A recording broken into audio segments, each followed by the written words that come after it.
It is very hard. Like all these decisions that are good for future you involves like making sacrifices now, right? Foregoing indulgences, like putting money in a savings account, whatever. It hurts, right? It sucks to withhold all sorts of fun things you could do right now in the interest of the remote future, like we're applying sunscreen or practicing safe sex or like saving for the future or not overeating. All these things we do in the benefit or in the name of like some remote good.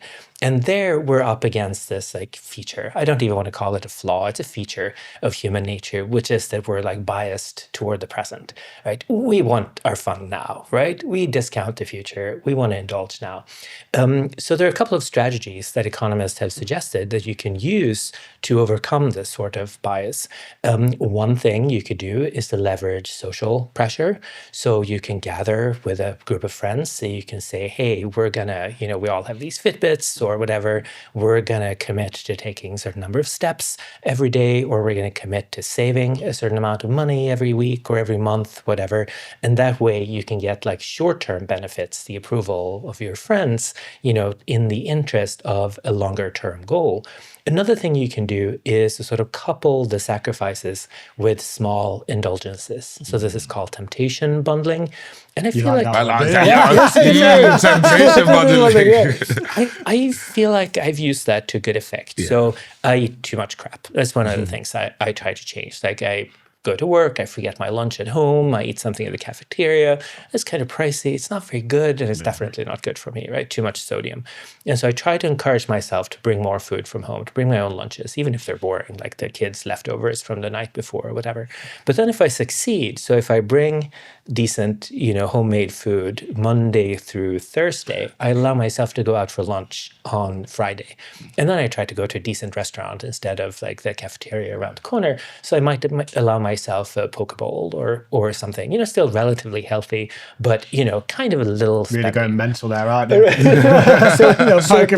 So the thing is like coupling the sacrifices that I have to make in order to, to fulfill some promise to myself.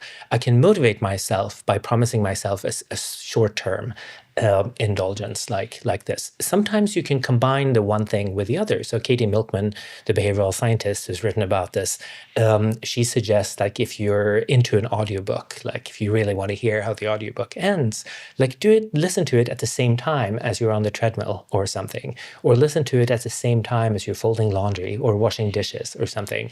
So sometimes you can even couple like the boring thing, you can do the fun thing and the boring thing like at the same time, and then like promise yourself not to listen unless you're actively folding laundry. Or else you can do what I'm doing, like you try to do the right thing like 4 times, and then the 5th time you do something sort of a little more spendy. Now this can go wrong, right? Mm-hmm. The indulgence need not be like a trip to Thailand or something like a yoga excursion to Bali, right? Then you'd mess up.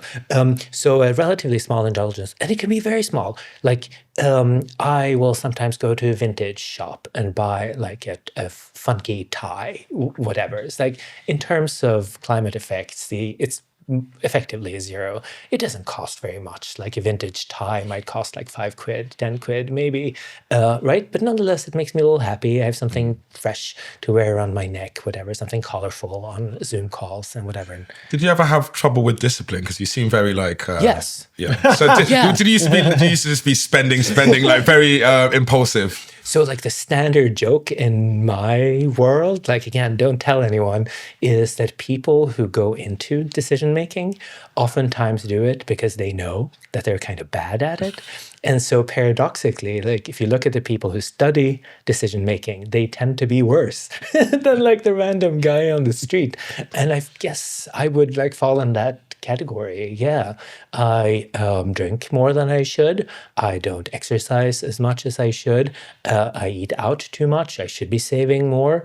And so I'm struggling with these things. And what I'm reporting are things that I've read about in the literature, things that seem supported by the evidence, and that I found worked in my... This was a clip from our episode with Eric Agner.